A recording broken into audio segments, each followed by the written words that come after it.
Melanie COF. I'm going to be talking to you today about why we do not need to consume dairy products. Dairy is a huge part of our diets, and you probably eat dairy products every day, even if you're lactose intolerant. It's really hard to stay away from. But in this speech, I'll tell you why we don't need to consume dairy products and why we're actually better off without it. My reasons for this are, one, the dairy industry is almost as cruel to its animals as the meat industry, and cows suffer every day. Two, dairy is not as vital to your bones as you thought when you were kids. And three, dairy is actually bad for your body. So my first point is the dairy industry does not treat its animals or products as well as they should.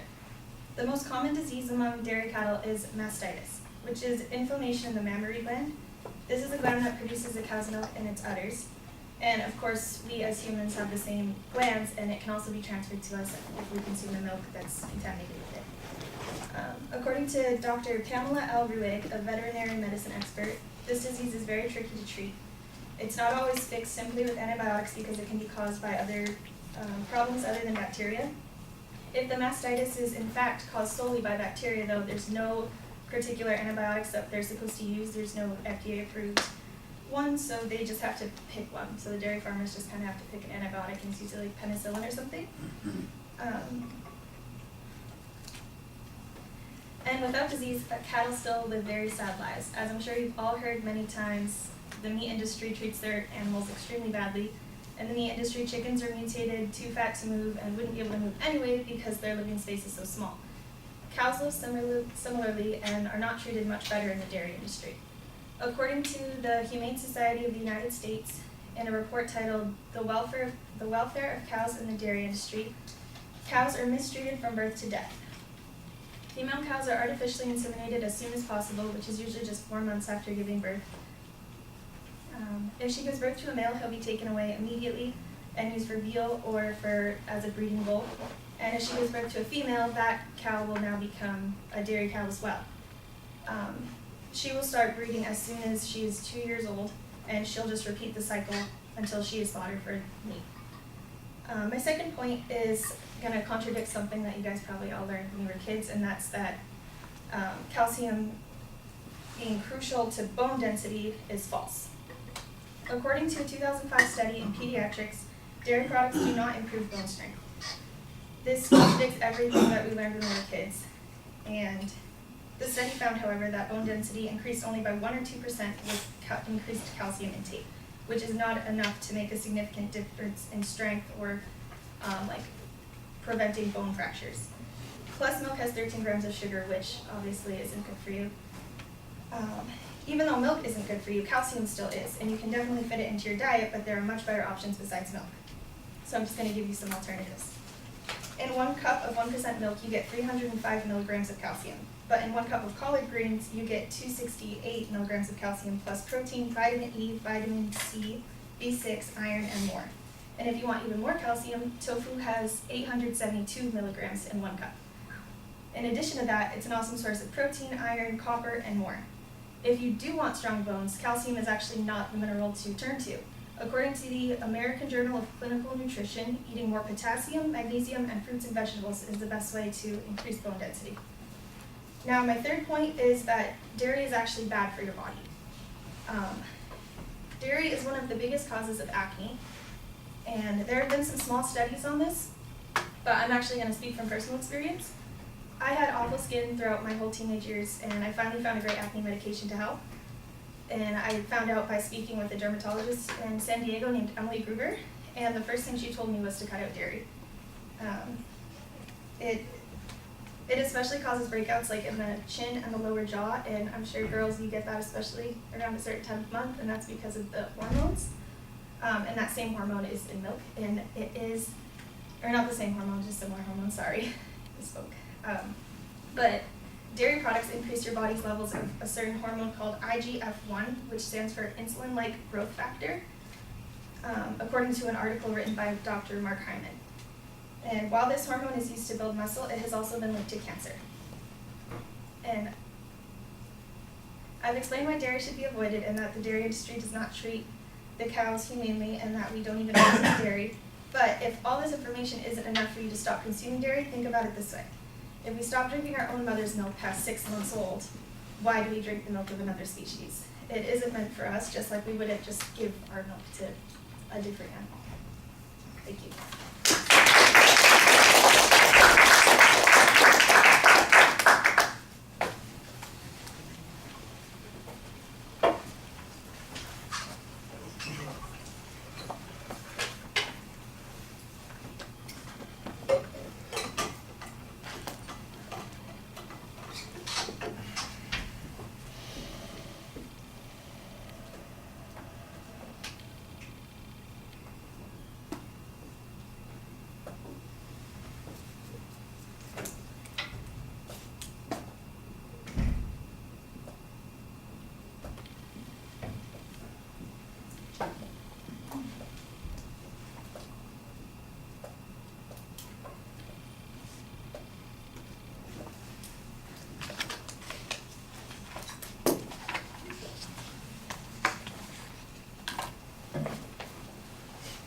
All right, Melanie, the proposition, I think we have the same problem that I've mentioned a couple of times to other people. It's phrased here like it's a lead-in to an informative speech instead of a declarative statement about your argument.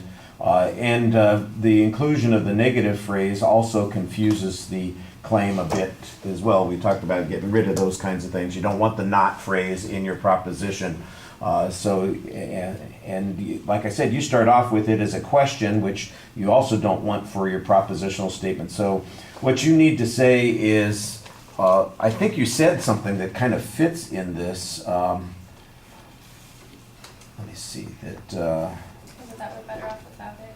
Yeah. Is that valid though? That's why I didn't. No. No. Okay. No. That you could say that human beings are better without consuming dairy products. That would probably be a better way of making your argument as a declarative sentence for the argument. I thought that you did preview the structure pretty clearly. That was fine. And in the body of the speech, you cite that structure. So that's pretty solid. I do think that the first point that you have is a value argument talking about the welfare and humanity of how we treat the cattle. So we're kind of getting into an area that's not about the need to consume, it's about the values that are concerned with the process of manufacturing and producing the milk. And I think that gets you a little bit away from the factual claim that you're talking about. And you spend a good deal of time on that. Some of the things that you point out, I don't think there's any dispute that there are bacterial infections and that they use antibiotics. What might be missing is that there are harms from doing that, and that would be the claim of fact part that you want to have in the speech. So you could say that the process of producing the milk itself creates health hazards for both the cattle and for consumers. And then I think maybe that stuff would fit in a little bit more. The stuff about how the cattle's lives, how they're bred and how they're used and all those kinds of things, that all just sounds to me like that's a value argument that's got little to do with the argument here. But there is stuff in here that does talk about the conditions under which the milk is being developed and produced that do deal with the health issues, which is the primary argument that you're going to be making here. On the second point where you say it's not vital to bone density, I think that your argument seems to be that there are other ways that we can get the calcium, that calcium is not that important for bone density. The research that you rely on that, you've got one study that was quoted in Pediatrics, and then you've got information about alternative forms of calcium, which is perfectly fine. I do think that you need to do something to answer that long-term belief that people have.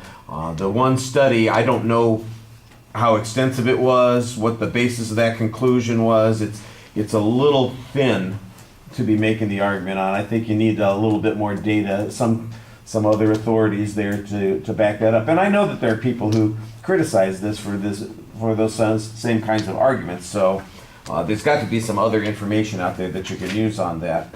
The stuff about how it's bad for people, you focus primarily on the skin issues, the dermatology problem, and I think that that's a reasonable point to bring up. But to me, that sounds like it's a a small point on the potential negative effects on human beings, where there are other arguments about, well, you mentioned the sugar content of milk. There might be possible infections that people get. You mentioned at one point that if we consume these kinds of problems that the cows have, then we might get those kinds of things, but we never really talk about that, and that seems like that would be a problem. Lactose intolerance, you mentioned in the introduction, and then it never comes back again, so there could be other issues that are going on there that would also be that. And then the acne one would be one of 3 or 4 things instead of really the one thing that you've got on that particular point. So when we're talking about, remember we talked about what makes a good argument is it acceptable, is it relevant, and is it sufficient? Well, for a lot of people, they're going to be saying sufficient if the fact that you get acne when you're in your teens because you're consuming milk, is that sufficient for me to think that I could live without having dairy products in my life? I don't know that people would see that as being particularly sufficient, especially if they're past that stage, for instance, then they might not be all that concerned about it.